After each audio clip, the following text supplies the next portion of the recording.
Welcome to Sweet Life Beat Life. We hope this video helps.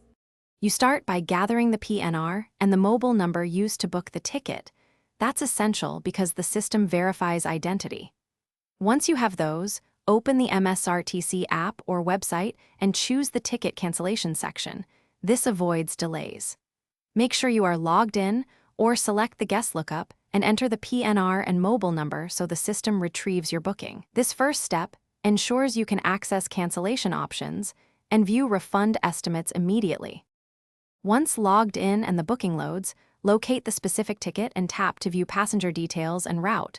Confirm it's the correct booking to avoid mistakes.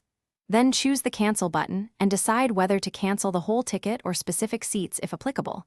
This matters because partial cancellations change refund calculations. Next, carefully review the displayed refund amount and cancellation charges. This explains why your refund isn't full. Finally, confirm cancellation. To submit the request, you finish by noting the cancellation reference number and the expected refund timeline shown on screen, because you'll need that for follow-up. Make sure the refund method is listed correctly. Refunds go back to the original payment source and may take several business days to appear.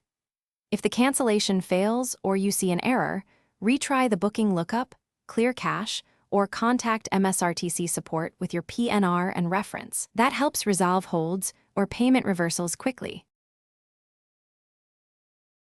Thanks for watching. Consider subscribing if we helped you.